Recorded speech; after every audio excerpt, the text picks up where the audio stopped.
Jens, I'm really excited about this one. I think this one is product of the year, man. Yeah, you could be right, because everybody has this problem, obviously, with DSLRs and the HDMI.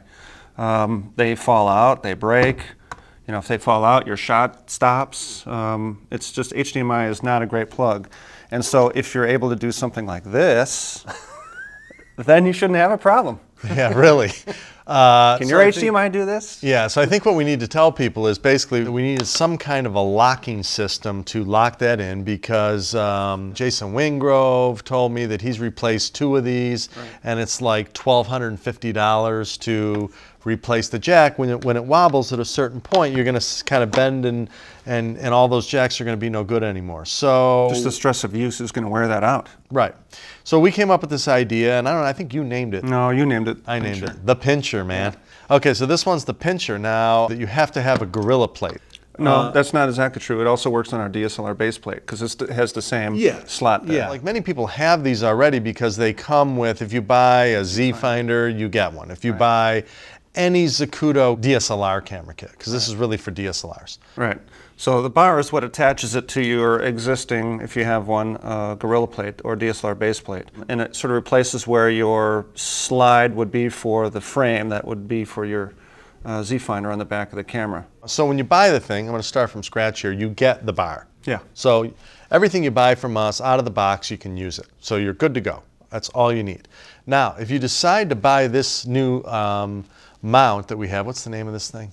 What was it? The EVF Gorilla plate mount.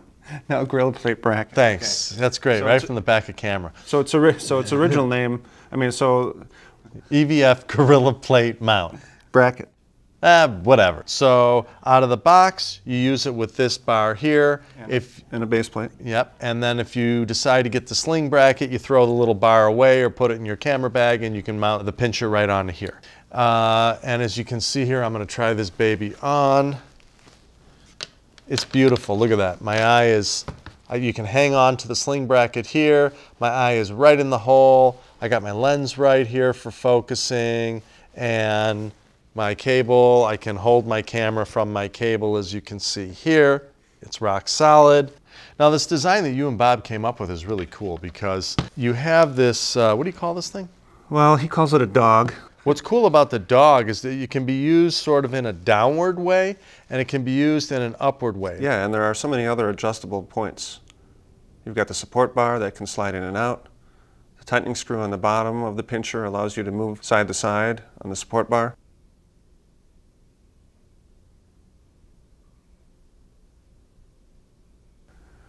The same tightening screw also provides maneuverability forwards and backwards.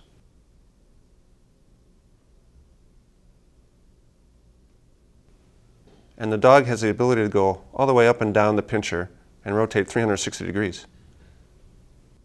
Bob has gone through every DSLR that we could possibly think of and figured out how the dog would mount in such a way that you could still use all the other camera ports. Right. You know, maybe not all of them, but at least the audio jack. So it doesn't interfere. Yeah.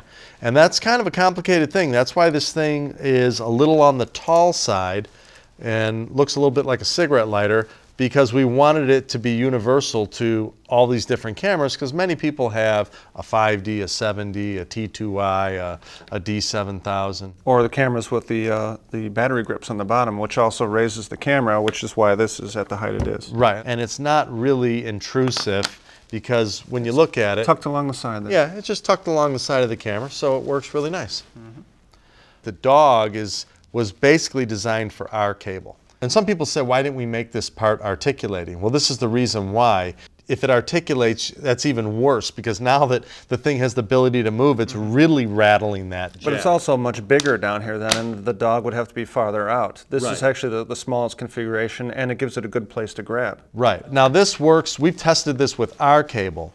A few others that it works with, but we recommend our cable. And our cable's the right length anyway, and then you have the other articulating end. Yeah. Now you can do it with other cables. It might not fit exactly in the dog, but the point is that you just need to get it to push against whatever it is you're pushing against. So just jam it in there really tight and turn down on it, and it's going to prevent that cable from moving. But again, our cable works best, and it's an inexpensive cable.